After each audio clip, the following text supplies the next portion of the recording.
국내에 계신 스픽스 구독자 여러분 안녕하세요. 오창익입니다. 이재명 후보가 선거법을 어겼다는 혐의로 받고 있는 재판이 내일 끝납니다.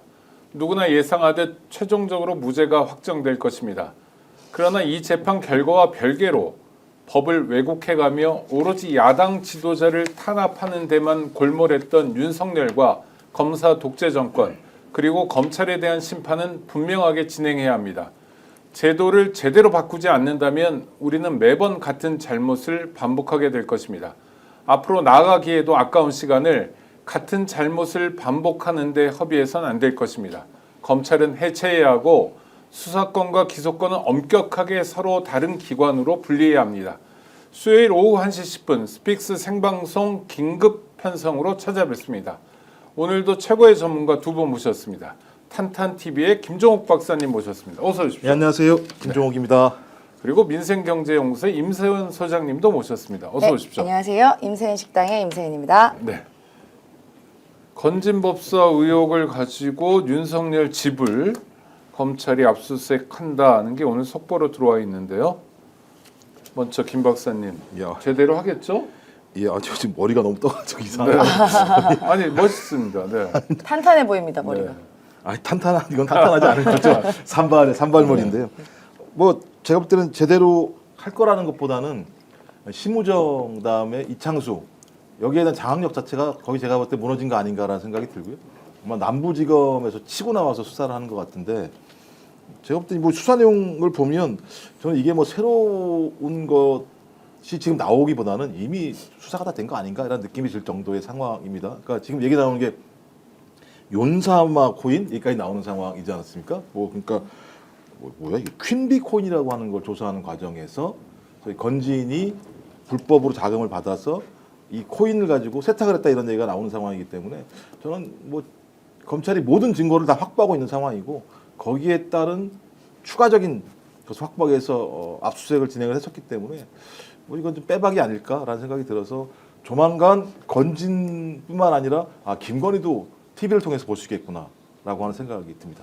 근데 김건희 특검을 법사위에서 통과시키는 그날 맞춰서 하필이면 이렇게 들어간 거는 약간 물타기 아니냐? 뭐 쇼 아니냐? 이런 지적도 있어요. 그러니까 쇼가 아니라면 몇 가지가 좀 전제가 돼야 되겠죠. 일단 첫 번째는 이게 사전에 공지하지 않고 기존에 했었던 문법처럼 검찰이 갑자기 들어가서 압수수색했다라는 전제와 두 번째는 의미 있는 증거를 가지고 나왔어야 저희가 쇼라고 아니라고 볼 수 있죠. 아직까지는 지금 뉴스에 의하면 뭐 들어갔다 안 갔다 뭐 앞에서 협의 중이다라는 여러 얘기가 나오고 있는데요.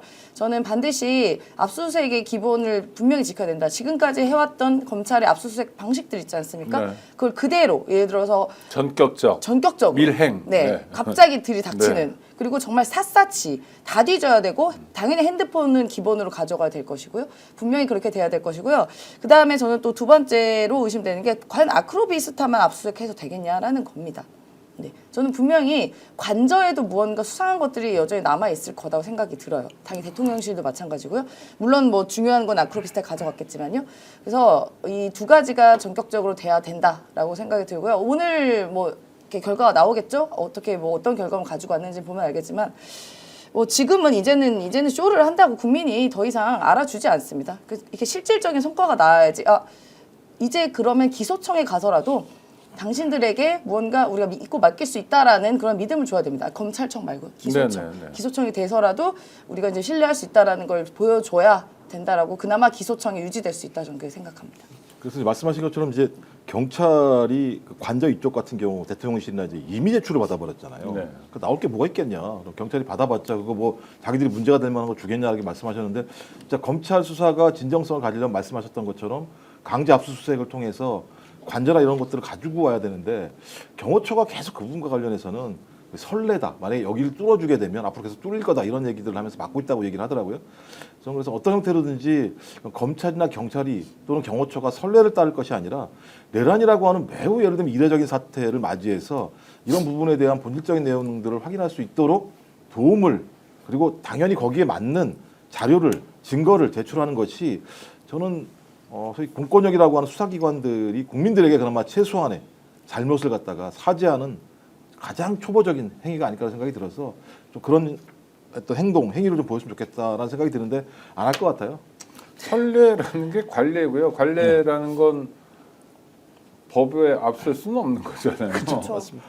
그러니까 영장주의 원칙이라는 게 있는데, 네, 우리 대통령실에서 근무하는 분들도 전부 공무원들인데 이분들이 선례가 가지는 의미를 모르고 이러는 건 아닌 것 같고 아직도 내란 세력에 붙어서 뭔가를 숨기려고 하는데, 자, 과연 김건희 씨는 건진법상과 하는 사람과의 관계만 있지는 않을 거 아닙니까? 굉장히 활발히 움직였던 사람 같은데요.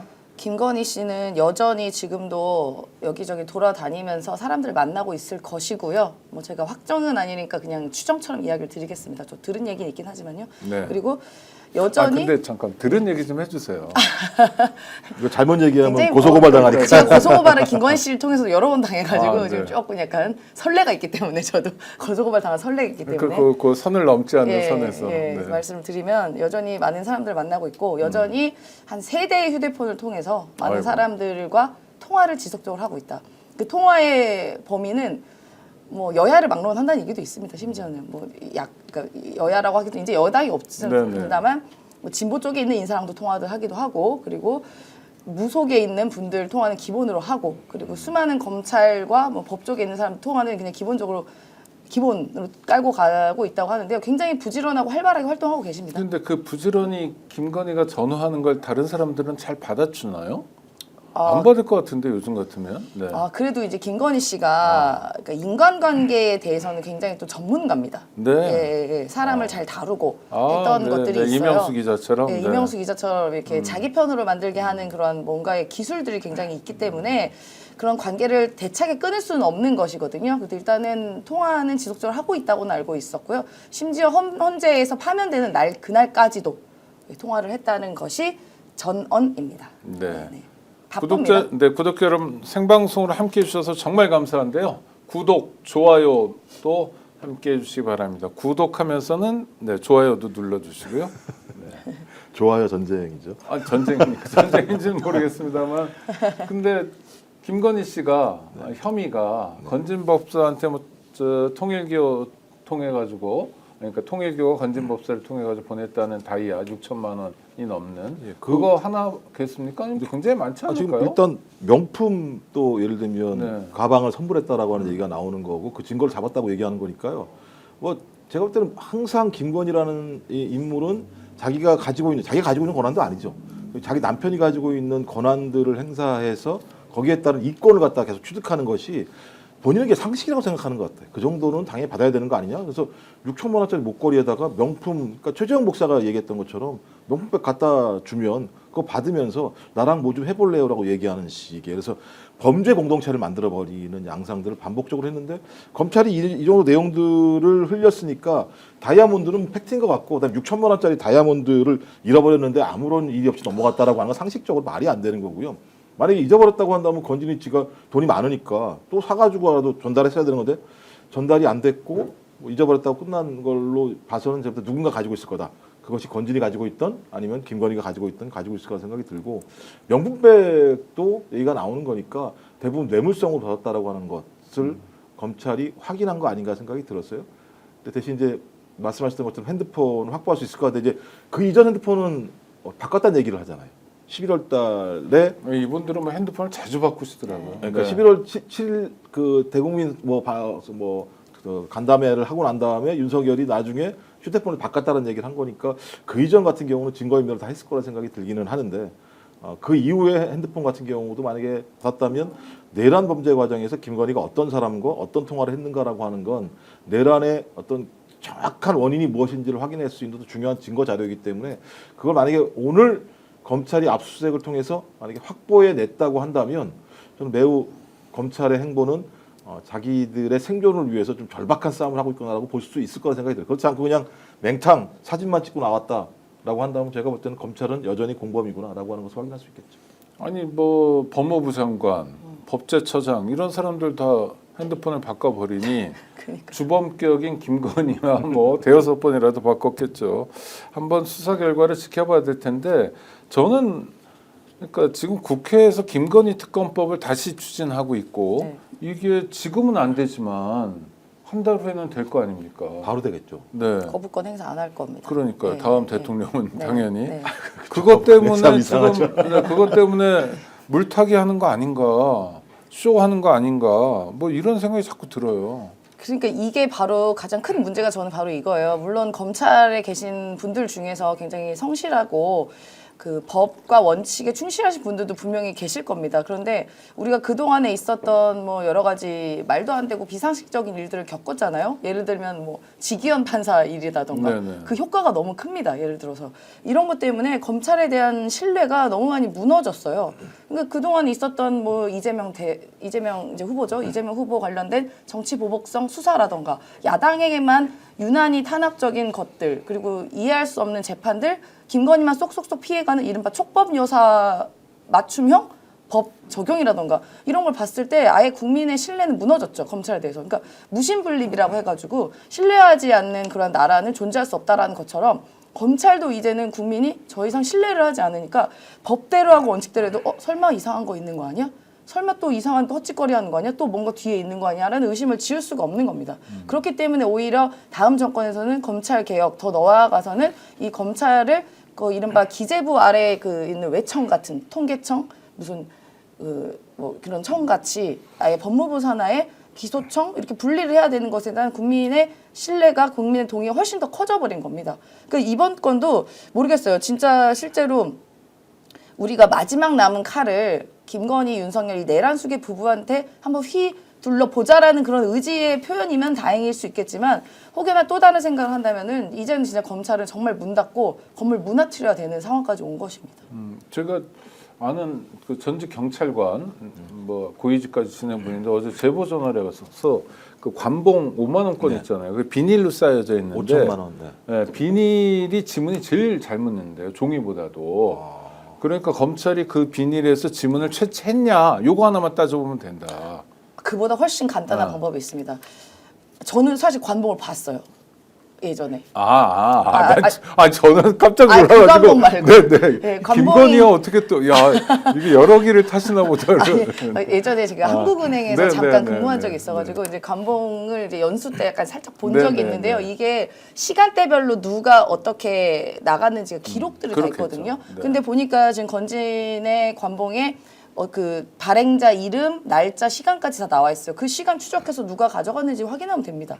뭐 지문까지 볼 필요도 그렇죠. 없어요. 아주 간단하죠. 되게 지문은 굉장히 이제 간단해요. 누구누구가 손을 탔냐는 네, 걸 네. 볼 수 있는 거고, 네, 네. 그러면 확실하게 사람이 특정되니까 네, 네. 범죄를 파악하는데 도움이 될 텐데, 검찰이 이런 기초적인 것도 안 하고 있는 것 같다. 맞습니다. 꼭 짚어야 된다 이런 말씀을 해주시더라고요. 제가 좀 그 검찰 믿지 말자 검찰이긴 합니다만 남부지검이 툭 튀어나와서 수사를 하고 있다는 상황 때문에 그러니까 검찰이 일관되게 자기들의 잘못들을 막아내면서 김건희의 사건을 갖다가 검찰 내부에서 최대한 수습하고 줄이려고 한다라고 하는 얘기들도 있습니다만 또 다른 측에서 남부지검이 너무 툭 튀어나왔다. 갑자기 왜 저렇게 수사를 진행하는가? 그래서 내부에 좀 갈등이 있는 거 아니냐라는 얘기도 나오는 상황이고 말씀하신 것처럼 만약 김건희와 관련된 증거나 이런 것들을 최대한 줄이려고 한다면 기소를 해버려야 되는 거 아니겠습니까? 기소를 해야지 그 사건에 대해서 특검이 한다고 하더라도 다른 사건을 통해서 다시 또 기소를 해야 되는 부분이 있으니까 만약에 그 특검이 되기 전까지 검찰에서 기소를 하지 않는다면 저는 우리가 기존에 봤던 방식과는 좀 다르게 좀 쳐다볼 수도 있을 거라는 생각이 들어요. 근데 그럼에도 불구하고 검찰이 지금까지 보여왔던 행태 자체가 어차피 내란의 공동체라고 하는 부분들을 저희 많은 국민들이 확증을 하고 있는 상황이기 때문에 그런 부분과 관련해서 최대한 자기들의 실책을 줄이려고 하는 측면에서 오히려 이 사건을 툭 튀어나오게 한 게 아닌가라는 느낌도 들 때가 있거든요. 다른 범죄들 같은 경우는 전혀 예를 들면 밖으로 드러나지 않게 하면서 김건희라는 타겟팅을 통해서 검찰이 나름대로는 국민들의 요구에 맞게 이제는 움직인다라고 하는 모습을 보이려고 하는 하나의 퍼포먼스로서 김건희라고 하는 타겟을 잡은 것이 아닌가라는 얘기들도 나오는 상황이어서 조금 더 지켜봐야 될 거라는 생각이 듭니다. 압수수색에 들어간다고 심우정이나 또 다른 현직 검사들이 윤석열에게 얘기하지 않았을까요? 얘기 안 하고 할까요? 아니, 얘기했을 것 같은데 그래서 보리밥 먹으러 간 거 아닌가? 뭐 이런 생각도 들고. 네. 일단은 그 심우정 검찰총장과 윤석열과의 관계는 뭐 제가 이름 갖고 장난치는 건 아닙니다만 심각한 우정을 갖고 있는 관계 아닙니까? 왜냐하면 같은 아크로비스타에 살기도 하고 그리고 그 소리 이명수 기자 말에 의하면 그 제보를 받았다고 하지 않아요? 그 같은 아파트에 사는 윤석열과 심우정 그리고 김성훈 경호처장 지금은 이제 면직됐죠? 그 사람이 상가에서 같이 나오는 걸 봤다라는 제보들이 잇따르고 있다고 합니다. 그러면은 만나가지고 뭐 우리가 보리밥 얘기만 하는 거 아닐 거 아니에요. 그 만나가지고 그래도 전직 대통령이었던 사람과 현직 검찰총장이 만나서 아이고 보리밥 맛있네, 막걸리 맛있네 이런 얘기 하겠어요? 뭐 심각한 얘기 하지 않겠습니까? 여러 가지로. 그래도 보는 눈이 만들어서 봤으면요. 그럼 무슨 얘기를 하겠습니까? 검찰총장이. 그래도 내란숙의 피의자와 그 가족이 있는 집단들에게. 그동안 했던 일. 항상 검찰의 그런 힘에 의해 보호를 받았던 사람들이 바로 윤석열, 김건희 그 일당들 그 가족들이잖아요. 그와 관련된 얘기하지 않겠습니까? 이거는 우리가 합리적 추론이 가능한 거죠. 알겠습니다. 다른 얘기로 잠깐 넘어가 보죠. 홍준표 씨가 정계를 떠났습니다. 어제 정계 은퇴 선언했고 아마 오늘 국민의힘도 탈당하는 것 같은데요. 어떻게 보시나요? 요즘 뭐 총기도 많이 떨어지고 막말도 많이 하고 그러면서도 좀 뭐 떠나는 모습 보니까 약간 짠하다고 그럴까 뭐 이런 생각도 들고. 정이 많으시네. 네, 아니 그러니까 제가 많죠. 이미 정계 떠난 사람이지만 그래도 평가는 좀 해야 될 것 같고요. 네, 갈라치기도 많이 했고 혐오 주장도 많이 했고. 근데 그렇게 말씀하시면 옛날엔 좋은 사람이었던 것처럼 느껴지고 아니 옛날엔 총기가 있었던 저는 정계 저는- 입문할 때는 괜찮았어요. 그게 언제적 얘기입니까? 96년인가요? 네. 모래시계 어쩌고저쩌고 얘기하면서 그러니까 예를 들면 이명박도 마찬가지잖아요. 그 드라마에 나와서 상당히 예를 들면 신비적인 인간으로 투사가 되고 매우 능력 있는 인간으로 투사가 돼서 아주머니들이 엄청 좋아하셨던 드라마의 인물이었기 때문에 그러니까 야망의 세월이었습니다. 그렇죠. 주인공은 유인촌이요. 예, 네. 드라마가 따지고 보면 이명박이라고 하는 인물상을 만들어냈던 측면들이 있는데 직접 만나보니까 뭐야 이거 말도 안 되는 일들이 나중에 다 확인된 것처럼 저는 홍준표도 그렇게 만들어진 이미지를 가지고 살아왔었는데 한 번 확인할 때마다 아, 저 인간은 저런 인간이구나 하는 부분들을 매번 확인했던 거란 생각이 들고요. 그러니까 제가 딱 느끼는 건 뭐냐면 흘러간 물로는 물레방아를 돌릴 수 없구나라고 하는 옛 말씀이 다 맞는 얘기구나. 그러니까 저런 사람들에 대해서 국민의힘 내부에조차 홍준표를 선택하지 않는 이런 부분들은 홍준표가 정치적으로 쓰임새가 이제 완전히 사라졌다라고 하는. 그러니까 근데 그게 좋은 방식이 아닌 거고요. 그러니까 흘러간 물이라는 게 좋은 방식인 게 아니라 그나마 그게 좀 깔끔한 물이라고 얘기할 수 있을 것 같아요. 아니면 김문수라는 사람을 선택하기 위해서 홍준표를 날리는 상황이니까 김문수가 어떤 인간입니까? 적어도 그 사람이 하는 얘기를 들어보면 완벽한 극우 집단들을 대변하고 있는 사람인데 그 사람을 극우 세력의 대표로 만들기 위해서 좀 덜 극우적인 홍준표를 날려서 정계로 은퇴하게 만들어내는 집단이기 때문에 저는 이 사실을 보면서 국민의힘은 진짜 해산당에 마땅한 그리고 해산해야 될 만한 당인구나라고 하는 부분들을 저는 홍준표의 정계 은퇴를 통해서 명확하게 확인된 것이 아닌가라는 생각이 듭니다. 뭐 굳이 따지지 않는 건 아니고요. 두 분께 지난주 예측은 했는데 네. 두 분 다 홍준표는 될 거다. 예, 저는 그리고 한동훈이냐 김문수냐 이렇게 갈렸는데 근데 이게 홍준표가 떨어져 버렸어요. 안철수 떨어지는 건 뭐 쉬운 얘기였는데 저희가 먼저 반성과 사과를 한 아니, 다음에 그런 방송을 했었어야 되는 정상회가 건데 아닌데 그러니까 뭐냐면 일반적 관측이 그래서 대선 후보를 2번이나 했고 또 유력 주자잖아요. 여러 가지 측면에서 그러니까 정치 신인은 아니지만 정치를 오랫동안 쉬었던 김문수에 비해서는 강점이 있을 거다. 또는 뭐 다른 사람보다 강점이 있을 거다. 뭐 이런 예측이었는데 떨어졌습니다. 그러니까 역시 이거는 한덕수 바람입니까? 아니면은 뭐 내란 세력의 준동입니까? 이거 뭐 어떻게 봐야 됩니까? 그러니까 여전히 이 윤석열 내란숙의 집단의 힘이 아직도 암약하고 있다는 저는 이게 하나의 증거라고 봅니다. 물론 홍준표도 이 탄핵에 찬성은 하지는 않았어요. 적극적으로 찬성하지는 않았습니다만 그래도 약간 김문수와는 다른 결의 모습을 좀 보여줬거든요. 김문수는 완전 그냥 뭐 극우라고 말하기도 어려울 정도로 그냥 완전 윤석열과 딱 붙어버린 그냥 약간 샴쌍둥이 같은 모습을 네네. 보여줬다면 홍준표는 그거보다 약간은 조금 어떨 때는 비판도 했다가 좀 약간 오락가락했죠 사실은. 그래서 조금 더 어떻게 보면 이 중도 입장에서는 야 그 김문수는 좀 너무한데 그래도 홍준표가 차라리 낫지 뭐. 이런 생각도 있었습니다. 실제로 현직 지자체장이기도 하고요. 근데 저는 홍준표가 완전히 끝났다고 생각 안 합니다. 그렇습니까? 예, 예. 뭐 네. 지금 말로는 정기은퇴한다고 하지만 잠시 도망가 있는 건 아닌가라는 또 의심을 지울 수가 없어요. 그러니까 흘러간 물로 물레방을 돌릴 수 없다고 아까 말씀을 하셨었는데 일단 홍준표는 모래시계 검사로 유명하지 않습니까? 네. 모래시계가 한번 내려가잖아요. 뒤집으면 또 모래시계 또 되거든요. 그러니까 홍준표는 그동안 계속 뒤집고 살았습니다. 네네. 안 한다, 했다, 안 한다, 했다. 그래서 지금 잠시 떠나는 거겠지만 언제 다시 어떤 모습과 어떤 간판으로 다시 올지는 또 모른다. 지금 어떻게 보면은 저는 약간 명태균 PD 도망가 있는 느낌 들거든요. 네. 그러니까 명태균 뒤에서 계속 칼 하면서 야 찌를까 말까 할 때 잠깐만 잠깐만 나 찌르지 마 나 안 나갈게 정치 은퇴할게 하고 잠시 피해 있는 건 아닌가? 라는 생각이 또 들었습니다. 나는 상대가 안 되지 않냐. 오세훈이 같은 현역을 건드려야지. 네. 괜히 난 여지를 전직이다. 주지 마세요. 여지를 주지 그 얘기 말까요? 들으면 내가 또 할 수 있나 생각할 수 있어요. 그러니까 좀 갈 땐 가야 돼요. 네. 갈 때 가줘야 네. 가줘야 정치라고 하는 것이 새로운 것이 싹 트게 되고 그걸 통해서 국민이 신뢰를 하게 되는데 맨 그놈이 또 돌아와서 또 돌아오고 또 돌아오고 또 돌아와서 그 정치를 하면 국민들이 정치에 대해서 신뢰하지 않게 되는 상황이죠. 근데 신뢰를 하지 않으면 상관이 없는데 그놈이 계속 돌아오니까 그놈이랑 또 뭘 하려고 그래요. 그러니까 우리가 아예 싹부터 사라지게 해야 된다. 근데 제가 제일 무서웠던 건 뭐냐면 6천만 원짜리 목걸이 문제인데요. 이 6천만 원짜리 목걸이를 왜 전달했을까? 그 얘기는 통일교든 신천지든 아니면 사랑제일교회든 세계로 교회든 이런 집단들이 종교적이든 아니면 자기들의 세력을 확장하기 위한 이권이든 소위 최고 권력자의 부인을 통해서 아니면 최고 권력자를 통해서 뭔가 그런 것들을 마련해 보려고 했던 것이 확인된 거 아니겠습니까? 네. 그러면 이 사람들이 6천만 원짜리 목걸이를 받고 김건희가 움직였겠습니까? 윤석열이 움직였겠습니까? 제가 볼 때 거기에 합당한 정치적인 자원을 확보해 달라고 얘기했을 거라 생각이 들거든요. 그럼 그 자원이 뭐겠습니까?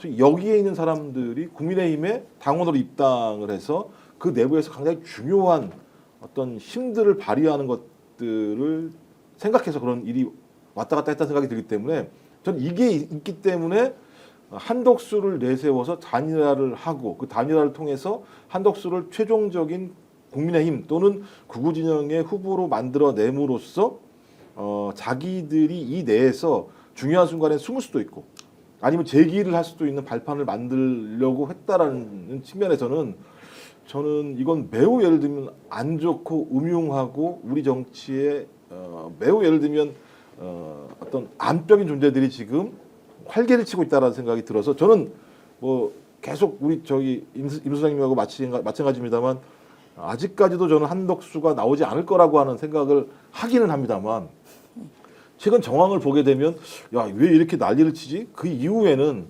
이 거래에서 만들어진 적어도 10만 양병 또는 20만 양병이라고 하는 거대한 당원들의 군단들이 있다라고 하는 것들을 전전해서 움직이는 것이 아닌가 생각이 들어서 좀 제가 볼 때 좀 공포스럽더라고요. 그런 일들이 현실이 된다면. 근데 우리 김 박사님 말씀하신 뭐 신천지가 됐든 통일교가 됐든 이런 사이비 세력들이 구체적으로 당내 선거에 개입한 것 같은 정황은 몇 군데서 확인이 되잖아요. 그렇죠. 이재명 후보가 지난번 대선 후보 될 때 마지막에 경선 때 이낙연 표가 갑자기 올라오거나 그런 아주 전통적인 방식으로는 절대 해석되지 않는 일들이 있었으니까 이렇게 새겨보는 거는 뭐 타당한 질문인 것 같아요. 그걸 통해서 윤석열 부부가 활로를 모색한다. 한덕수로 네. 가능성이 있네요. 네. 그들도 이제 특징이 있지 않습니까? 네. 그 각자의 사모님들이 또 무속에 또 굉장히 조예가 깊은 분들 아닙니까? 김건희의 뭐 무속 선생님이 뭐 최아영 씨라고 해서 한덕수 그 사모로 알고 있는데 뭐 하여튼 그런 게 통하는 게 있겠죠. 그리고 김건희 씨는 약간 전 세계를 망라하고 이런 종교적 통합을 이룬 평가라는 평가가 있습니다. 어떻게요? 구약 성서를 다 외우시고 뭐 이런 그렇죠. 거. 예, 그리고 뭐 절도 다니고 또 뭐 어디 가서는 천주교, 어디 가면 불교고, 어디 가면 뭐고, 어디 가면 뭐 굿하고 어디서 뭐 신내렸다고 그러고 별의별 얘기가 다 있잖아요. 그러니까 여러 종교를 통합하는 분들이기 때문에 뭐 신천지 정도는 충분히 컨트롤할 수 있지 않을까요?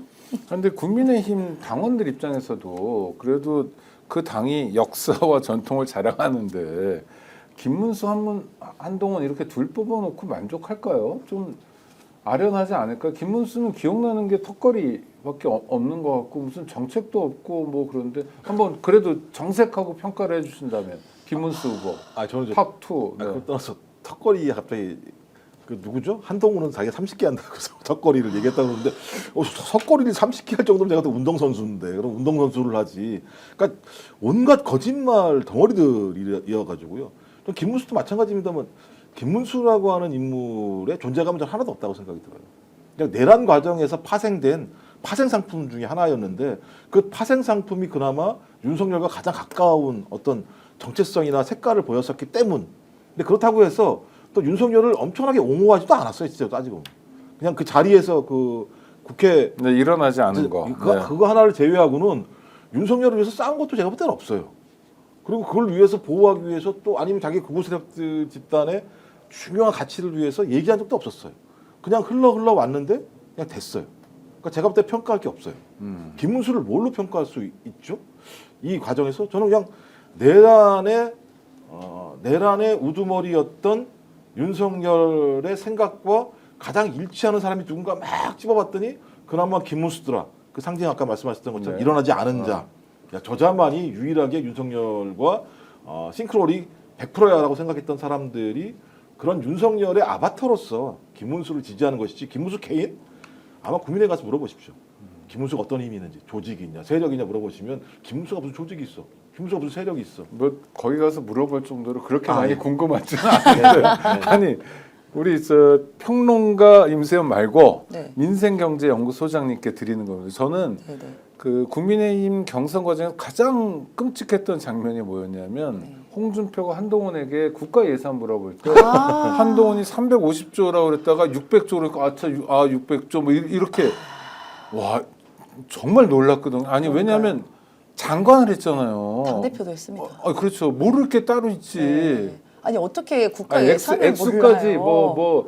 몇 조까지는 알 필요는 677조 몇천억 원 이건 모르더라도 350조는 너무 놀라네. 어떻게 반타작을 시켜요? 350원을 어디서 600원으로 나왔을까? 알았다면 제가 거꾸로 알았다면 얘기했는데 좋은데 조단인데. 조단위를 아니 그러니까 예를 들면 600조 대 이 정도는 알죠 보통 기본으로요. 네. 근데 처음에는 어떻게 대답하냐 예산 근데 그걸 질문한 홍준표가 전 되게 웃겼어 처음에 아니 저런 질문 왜 하지? 근데 몰랐던 거 알았던 게 더 웃기지 않습니까? 그러니까요. 놀라웠어요. 네, 홍준표 국가 예산 얼마인지 압니까? 물어보니까 그래도 홍준표는 그래도 여러 가지 뭐 의원도 했고 또 국회 대구시장이다 보니까 예산에 대한 감각은 있는지 그 200조 예산이 AI 200조 예산이 말이 안 돼 생각했으니까 물었을 거예요. 네네. 설마 진짜 모를까 하고 물었는데 처음에 한동훈 후보의 대답은 300조 아니 350조 얘기하니까 무슨 소리입니까? 600조 600조 이렇게 얘기하는데 그러니까. 너무나도 너무 좀 약간 민망했습니다. 보기도 민망했습니다. 아니 무식한 것도 정도가 있잖아요. 그러니까요. 아니 그렇게 공부 잘하고 서울대 엘리트에 뭐 사시도 공부 잘했다면 고등학교 때 잘한 거고. 사시도 네. 그렇게 일찍 통과했더니 왜 그 600조 그 너무 기본적인 숫자조차 못 외우죠? 전 자기 말이 더 웃겨요. 네. 아니 600조요? 그러니까 AI 200조를 200조. 아니 350조의 나라에서 200조로 200조를 어떻게 투자를 합니까? 아니 만약에 350조 쳐볼게요. 그럼 200조 하면 우리 뭐 복지 예산 이런 거 뭐 다 어떡할 겁니까? 그냥 다 싸그리 다 망하자는 거예요? 공무원들은 다 자원활동하는 자원봉사. 맞아요.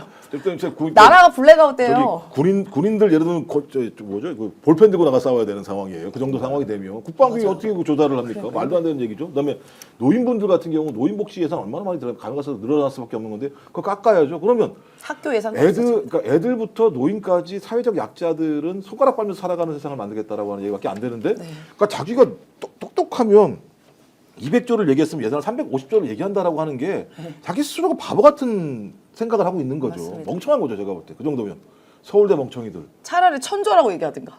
그랬으면 약간 이해할 수 아니 있어. 그러면 뭐 흐름이라도 있죠. 흐름이라도. 네. 천전 얘기 못 해요. 네. 왜냐면 일본 예산이 천조거든. 그걸 알겠어요. 그걸 알겠습니까? 한국 우리나라 예산도 모르는데.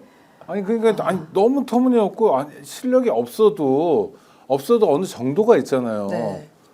맴도는 아니 저는 예를 들어서 예전에 뭐 버스값 얼마인지 아세요? 이런 질문들 하면 그건 많이 뭐. 틀리잖아요. 그렇죠. 그건 버스 그럴 안 수 타시는 있어요. 분들은 뭐. 안 탈 네. 수도 있고 또 하나는 뭐 요새 카드로 하거나 그죠, 맞아요. 또 저는 기후 위기 그거 가지고 다니는데 예. 그러니까 잘 모르거든요. 1,500원인가 1,400원인가 매일 타도 잘 깜빡깜빡 할 수 있어요. 근데 그런 거 가지고도 뭐 민생을 모른다고 그래서 야단치시잖아요. 국민들이. 네가 맞습니다. 어떻게 지도자 될 자격이 있냐. 근데 예산을 350조라고 하면 이건 정말 심각한데요. 이렇게 딱 진짜로. 둘러봤는데 이렇게 심각한 친구들만 남아가지고 아니 게다가 한동훈은 자기는 남달리 70년대생이라고 자랑했잖아요. 네. 젊은 게 뭐예요? 72년생 본인이 네. 서태지와 아이들이 뭐 대중문화의 뭐 흐름을 바꾼 것처럼 자기가 정치의 흐름을 바꾸겠다 했더니 350조도 모르면서 뭘 바꿉니까? 이거 70년대생 정치하는 분들에 대한 모독이에요. 정말로요. 아까 재정 건전한 국가를 만들기 위해서.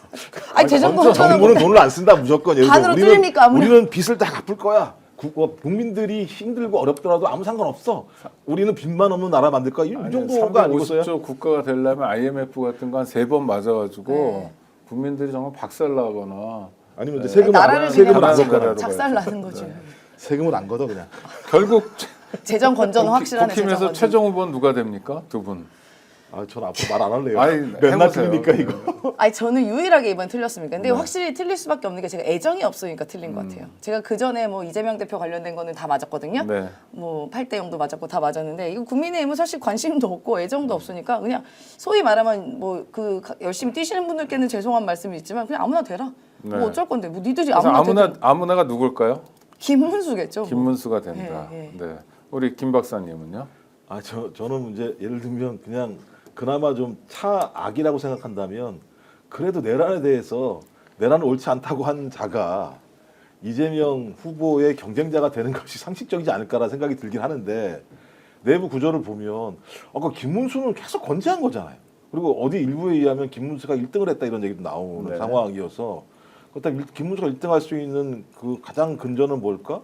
저는 당원들 투표들에서 상당한 쏠림 현상, 그 다음에 국민의힘 핵심 지지층, TK 지역의 60대 이상, 또 수도권의 60대 이상 지지층들 같은 경우는 한동훈에 대한 신뢰가 낮다라고 하는 것이 확인되는 것 같아서 50대 50 개념으로 가게 되면 김문수가 약간 좀 승산이 있지 않을까 생각이 들긴 하는데 둘 다 올라가면 뭐합니까?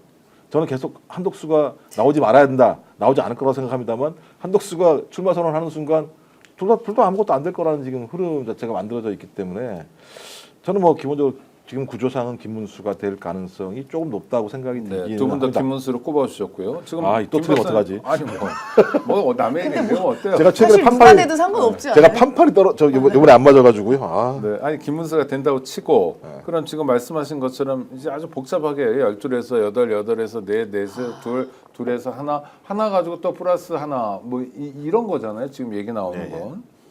그러면 소위 한덕수와의 일종의 뭐 단일화 가능한가요? 지금 김문수가 됐어요. 그러면 한덕수 덕수 형 기다렸어요. 우리 단일화합시다 이렇게 갈까요? 아니면 또 다른 방식으로 갈까요? 어떻게 보세요? 그 다음 국면. 김문수 뒤에 그러니까 호수위의 달 그림자처럼 그러니까 한덕수가 어른거리고 또 거기에 윤석열이 어른거리고 있지 않습니까? 그러니까 김문수 사실 별로 존재감도 없고 어떻게 보면은 홍준표 후보보다 더 흘러간 물일 수도 있었던 네. 사람이었잖아요. 그런데 윤석열이라는 그 내란 수기가 김문수를 그러니까 소위 말하면 약간 말 잘 듣는다는 이유로 노동부 장관까지 시켰고 그 전에 뭐 노동사회위원회 위원장인가요? 그것까지 했고 그러니까 또 지금은 역시나 또 내 말 잘 듣는 김문수가 올라와야 또 내가 어느 정도 이렇게 공을 그러니까 치하를 해야 될 한덕수와 단일화를 하지 않겠냐라는 그런 그림자가 어른 다 보이잖아요. 누가 봐도 우리 국민은 제가 보면 대다수가 알 수 있을 것 같긴 한데요. 그러니까 여전히 이 내란이 종식돼야 된다 이유입니다. 어떻게 이 윤석열이 아직도 영향력을 끼치고 있어요. 아직도요. 그것도 공당이라고 하는 곳에 저는 공당이라 인정하고 싶지 않지만 108명이 있는 의원이 있는 당에서 어떻게 해당에 가까운 일들을 대놓고 지도부가 합니까? 저는 이게 진짜 납득이 안 되는 게요. 그래도 저는 밉든 좋든 이 당이 108명이 있는 그래도 세금을 받는 공당이잖아요. 대통령도 뭐 이상한 사람들 배출까지 했고 그런데 이 자기들끼리 경쟁하고 돈 들여서 시간 들여서 경쟁을 했는데 그 경쟁의 이유가 결국은 한덕수라는 당원도 아닌 작자와 단일화하고 하기 위해서 소위 말하면 그 고생을 하고 있는 거 아닙니까? 그런데 그걸 지도부가 용인해줘요. 이거는 너무나도 명백한 해당행위죠. 그러니까 이 당이 존재할 이유가 없는 겁니다. 저는 이런 거 봐서. 김문수가 됐다고 치면 김문수는 받아들일까요? 단일화를? 본인이 받아들인다고 계속 얘기가 해야지. 아니, 그래서 된 거죠 이번 후보가. 아 그런가? 아니 그러니까 생각이 바뀌지 않을까요? 아니 근데 지가 되고 나서 말씀하신 5월 3일이 되면 거기서 이제 국민의힘 대선 후보가 된 사람이 전권을 그렇죠. 가지기 때문에 안 해. 그런 게 어디 있어? 내가 나갈게라고 얘기하면 방법이 없겠습니다만 제가 볼 때는 김문수는 그럴 가능성이 높지 않을 거라 생각이 들어요. 단일화 받을 그렇습니까? 거라 생각이 들긴 하는데요. 근데 제가 왜 놀란 거냐면 오늘 김민석 최고위원이 한 얘기가 있잖아요. 한덕수가 총리실 산하에다가 대선팀을 꾸렸다. 네, 국정원 네. 사람들을 가지고. 이게 만약에 사실은 그래서 압수수색해야 한다는 얘기 나왔거든요. 네. 그 대통령실을. 그러니까 도대체가 이게 상식의 수준을 뛰어넘어서 거의 예를 들면 악마처럼 만약 이게 사실이라면 악마 같은 행동을 한 거지 않습니까? 내란을 했던 정부의 3년 동안 유일한 총리직을 했던 한덕수라는 자가 권한대행이 돼서 거의 3개월, 4개월 동안 위원회의를 반복적으로 벌이고 그 다음에 돌아와서 민주당이 탄핵을 시키지 않으니까 총리실 내부에다가 대선팀을 꾸리고 본인이 심판을 보는 척하면서 경기를 하려고 준비했다는 거니까 저는 이건 시대의 사건이라고 생각이 들거든요.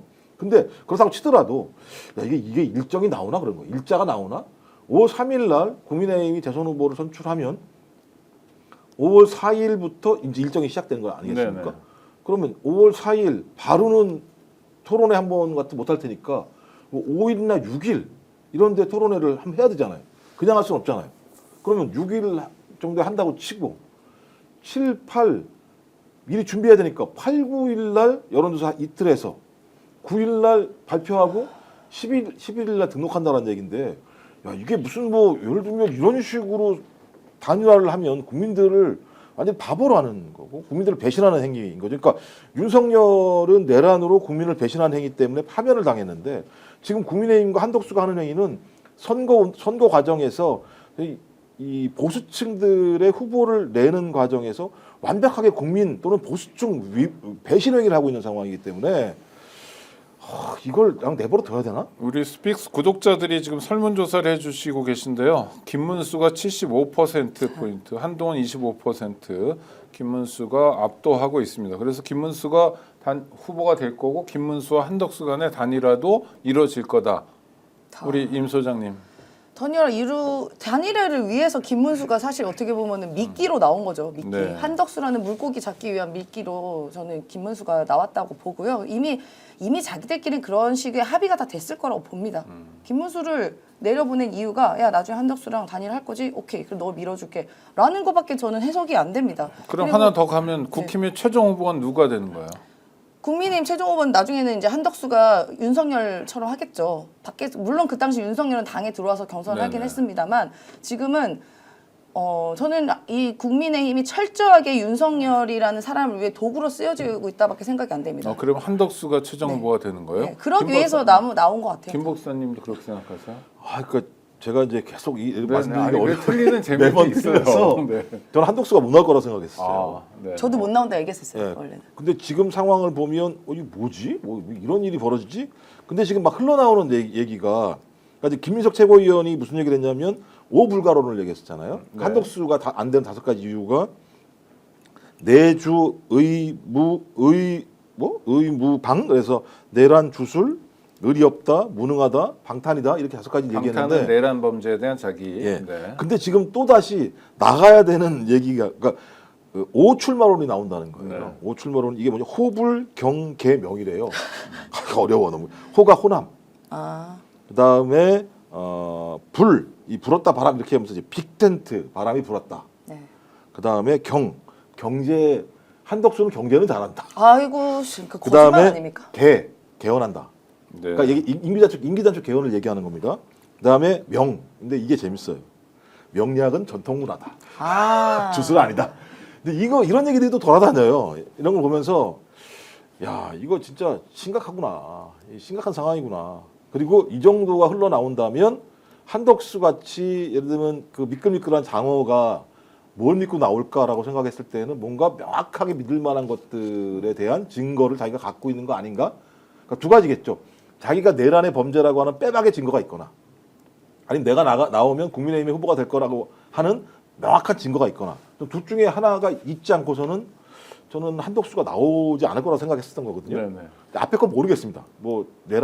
저는 내란을 몰랐다는 것도 희한한 건데 그럼 완전히 무능하다고 하는 거나 마찬가지일 테니까 저는 후자와 관련해서는 아까 말씀드렸던 것처럼 소위 국민의힘 내부에 존재하는 당원들에 대한 신뢰 하나 하고 또 하나는 저는 국민 여론과 관련해서도 소위 김문수라고 하는 사람 자체가 좀 드랍할 수도 있지 않을까 생각이 들대요.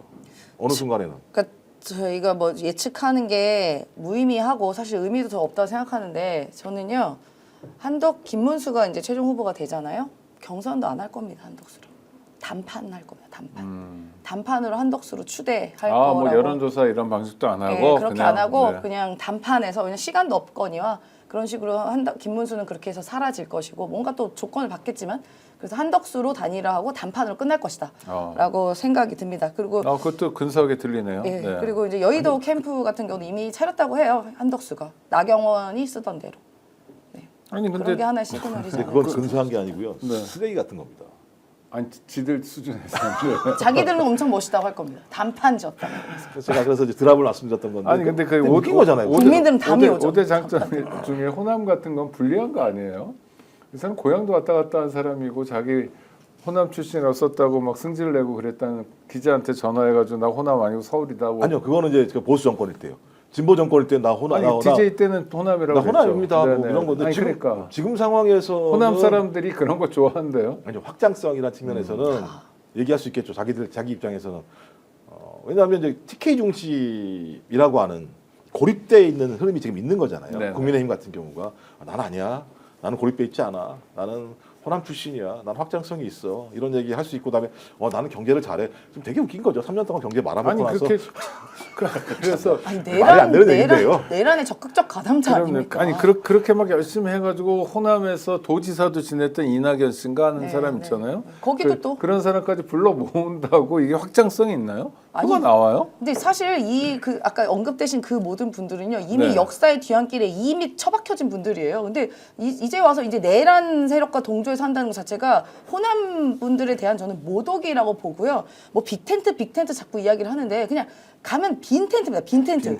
아무것도 네. 없어요. 빈 텐트. 그러니까 빈 텐트에서 거기서 그냥 소위 말하면은 뭐 조금 저급한 표현을 고심들 알짱될 이유가 없고요. 빈 텐트에서 괜히 바람 맞지 말고 따뜻한 국립 호텔을 가셔라. 내란 동조 세력들은 같이. 근데 이걸 다시 한번 맨 처음으로 가면 한덕수가 왜 나오려고 했을까? 한덕수가 예를 들면 그 정도 예를 들면 정치적인 노욕이 있는 건가? 그래서 제가 얘기했던 게 이건 윤건희 작품 아니야 얘기했던 거잖아요. 네. 그러니까 윤건희는 이번 선거에서 승리가 중요한 게 아닌 거죠. 그렇죠. 어차피 자기의 존재감을 과시를 하면서 자기가 국민의힘을 자기의 꼭두각시로 만들어내서 언젠간 올지 모릅니다만 본인이 재기를 한다거나 아니면 국민의힘이 윤상현 말처럼 국민들 계좌지를 보니까 1년 지나면 다 까먹을 거야 이렇게 생각을 해서 뭔가 다시 보건지정을 만들어내는 게 중요한 거기 때문에 저는 한덕수는 진짜 그야말로 그냥 윤건희의 말로 사용되는 거고 윤건희의 말인가 아니면 저기 부인 최하영 씨의 말인지 정확히 모르겠습니다만 그러니까 완전히 예를 들면 그냥 쓰임에 아까 내란 세력에 쓰이는 말로 활용이 되는 건 거죠. 아니 서로 이용한다고 생각하겠죠. 한덕수는 지금 국면에서 내가 살기 위해서 방탄이건 뭐든 내가 할 수 있는 방법은 이게 최선이다라고 생각할 거고 김건희도 또 나름대로의 계산이고 계산으로 움직이지 않겠어요 이 사람들이? 그렇죠. 의리는 없다며요. 근데 지금 한덕수가 그런 계산까지 할까? 제가 여기 살아남아서 내가 대선 후보가 되면 난 수사를 안 받을 거야 이렇게 생각을 할까? 난 그것도 제가 볼 때 바보 같은 계산이라 생각이 드는데요. 바보예요. 그러니까 철저하게 그동안 윤건희가 사용했던 검찰과 언론의 프레임을 믿는 거죠. 그러니까 한덕수가 이제 대선 후보가 돼서 당연히 떨어지죠. 후보가 뭐 많이 된다고 치더라도요. 근데 당연히 떨어지고 나면은 이제 국민의힘을 본인들이 약간 접수하려고 할 것이고 뒤에 윤건희의 힘을 이용해서 접수하려고 할 것이고 그렇게 되면 이제 내란 적극적 가담자 최소한 그걸로 수사받고 조사받게 되면 이렇게 해서 하지 않겠습니까? 또 야. 너희들 이재명 대표에 대해서 정치 보복 수사라고 하더니 그렇죠. 이제 너희들이 정권 잡았다고 나한테 이렇게 하냐? 정치 보복이야라는 프레임 딱 가져가기 좋게 만드는 거 아니겠습니까? 근데 대선 후보였던 이유만으로 네. 이렇게 하는 건 내란 극복이 아니라 정치 보복이다라고 하면서 그래서 그런 걸 지렛대 삼아서 윤석열, 김건희도 나중에 다가올지 모르는 사면 국면이나 이럴 때 좀 대비하는 거 아닌가? 뭐 이렇게 보여요, 그냥 이 사람들의 생각은. 아니 국민들이 이렇게 생각할까요? 국민들은 그렇게 생각 안 네가 하죠. 참 탄압받았어. 네가 너 희생당했어. 내가 널 살려줄게라고 국민들이 나설 거라고 생각하는 그 발상 자체가 제가 볼 때는 유화적이고 악마적이에요. 악마장이라는 건 국민들의 개돼지로 보기 때문에 그렇겠죠. 그렇죠. 네. 아니 내란 행위를 했으면 맨 먼저 해야 될 행위는 뭐냐면 사과와 반성입니다. 그리고 내가 볼 때 앞으로는 사죄하는 삶을 살겠다고 얘기하는 게 상식적인 건데 아니야 내가 나오면은 내가 투표에서 지니까 내가 지면 나를 탄압받은 사람을 생각하겠지 그러면 똘똘 뭉쳐가지고 나를 지켜주겠지 아니 이런 사유 방식이 어떻게 이걸 머리라고 해도 대가리라고 해도 되겠다 어떻게 나옵니까 그게 제가 그 윤석열 정권이 됐던 초반부터 늘 이야기했던 겁니다. 제가 3년 내내 울부짖었던 게 뭐냐면 이 윤석열, 김건희 일당들은요 우리의 상식으로 생각하면 절대로 안 된다. 우리가 갖고 있는 상식과 법 기준으로 생각하면 절대 안 된다. 상상 너머의 일을 늘 했다. 지금도 하고 있고. 그렇기 때문에 당연히 우리 정치 보복 당하고 있는 거라고 하겠죠. 그러니까 저렇게 뻔뻔하게 보리밥 먹고 다니고 양평에 땅 보러 다니고 그런 거 아니겠습니까? 여전히? 그렇다면 정치 보복을 하겠습니다. 예. 그럼 되는 거죠. 뭐. 정치 보복하지 뭐. 국민들이 법대로 요구하면 하는 하는 거지. 건데요. 법대로 하는 거죠. 네. 민주당 얘기도 잠깐 해야 되겠습니다. 끝날 시간은 성큼 다가왔는데요. 이재명 후보 선대위가 발표됐어요. 의외의 인물들이 좀 있습니다. 일단 평가를 어떻게 하시나요? 뭐 평가하고 말 게 뭐가 있나요? 제가 볼 때 일관된 입장을 계속 나왔던 것 같고 그 일관된 입장이 선대위라는 조직 구성으로 나왔던 것 같은데요. 아마도 제가 볼 때는 제가 이재명 후보와 뭐 직접 대화를 나눈 적이 없기 때문에 네. 전 지금 상황을 매우 위태로운 상황으로 보고 있는 것 같아요. 그러니까 이제 뭐 내란의 잔존 세력이 있어서 위태롭다라기보다는 이 3년 동안 윤석열 정부 때문에 경제가 완전히 무너졌고 민생을 회복하기 어려운 지경에 빠져 있고 내부적으로는 그렇고요. 외부적으로는 트럼프로 시작되는 관세 전쟁이라고 하는 새로운 세계 구조의 변동이 있는데 여기에 대응할 준비가 대한민국은 안 돼 있었고 이런 상황에서 우리는 또 4개월 동안 내란을 겪었고 그럼 우리가 이것을 극복할 만한 어떤 체질, 힘이 있는가? 이 부분과 관련해서 그런 힘이 많지는 않은 것 같다. 그렇다면 유일한 방법은 이재명 후보가 압도적인 승리를 통해서 그런 국민적 지지를 바탕으로 이 상황들을 헤쳐나갈 수밖에 없는 상황이다. 그렇다면 모든 어떤 헌정 수호 세력들을 다 모으는 게 중요하다. 그래서 지금 선거의 핵심은 나와 같이 정치를 했던 아니면 나와 생각이 유사한 나의 집단들과 선거를 하는 것이 아니라 더 넓은 사람들과 선거를 함으로써 폭넓은 승리를 통해서 그런 힘들을 가져가는 것이 실질적인 해결 방법의 가장 중요한 원칙이라고 생각을 하기 때문에 그런 분들을 선대위에 모시고 있는 것 같고요. 좀 그런 의미에서 일부는 좀 여기서 화를 내시는 분도 있습니다. 너무한 거 아니야? 이렇게 하시는 분들도 있어요. 막 페이스북에 글을 쓰면서 뭐 하자는 거야? 이렇게 하시는 말씀도 계신 것 같은데 저는 이재명 후보와 당 지도부가 그렇게 하는 이유에는 제가 말씀드렸던 이유가 매우 중요한 어떤 배경에 있지 않을까 생각이 들어서 좀 이해를 해주십사라는 말씀을 드리고 시국 싶어요. 상황에 대한 엄중한 인식이다. 예. 그러니까 소위 친명, 뭐 가까운 사람, 정성호 뭐 이런 사람들만 쫙 끌고 갈 수는 없다. 그 다음에 또 하나 그런 것도 있지 않을까요? 선거 운동이 끝나는 날 대통령을 해야 되잖아요. 네. 인수위가 없죠. 그러니까요. 그런 계산도 좀 있는 것 같은데. 네. 이번 선대위 구성에 대해서 우리 임세현 소장님은 어떻게 보세요? 그러니까 늘 그 수락연설에서도 통합이란 얘기를 제일 많이 했어요. 14번인가 언급을 했기 때문에 저는 그 통합에 방점을 둔 선대위 구성이다라고 생각이 듭니다. 그리고 윤석열이 또 가장 못한 게 너무너무 많지만 또 뭐 많이 못한 게 통합이거든요. 본인과 반대되는 의견을 가진 모든 사람에 대해서 적대시하고 반국가 세력이니 반헌법 세력이니 라면서 이제 조롱 아닌 조롱 같은 걸 했기 때문에 우리 국민들은 무엇보다 그런 그 통합의 대통령, 그러니까 나와 의견이 반대되는 사람에 대해서도 이렇게 품을 수 있는 그런 여유를 갖고 있는 대통령을 되게 원하고 있을 겁니다. 아마 그런 거에 대한 고려도 충분히 하지 않았나라고 싶습니다. 네. 우리 스픽스 제작진이 한덕수 출마 여부에 대해서 여론조사를 하고 있는데 많은 분들이 74%가 한덕수는 출마할 거라고 맞춰주고 계십니다. 우리 스픽스 구독자 여러분들은 아시는 것도 많고 판단도 정확하세요. 그래서 이렇게 붙이면요 대체로 그 방향으로 가더라고요. 그러니까 일관된 뭐를 읽는 어떤 능력 같은 게 있으셔요. 그냥 고관여층이다 이렇게만 말씀드리면 안 되는 거고. 예, 여러분 죄송합니다. 아니, 잘도 모르는 사람이 나와서 김 박사님보다 낫다 이런 말씀을 드리는 건 아니니까. 간 아시죠? 집단 지성의 힘이죠. 집단 오해하지 지성의 힘. 마시고요. 네, 재밌습니다. 대법원 내일이네요. 대법원 결정이 있을 텐데 역시 무죄 그냥 나오겠죠? 아니면 뭐 다른 변수가 있을까요? 전혀 없다고 생각되고요.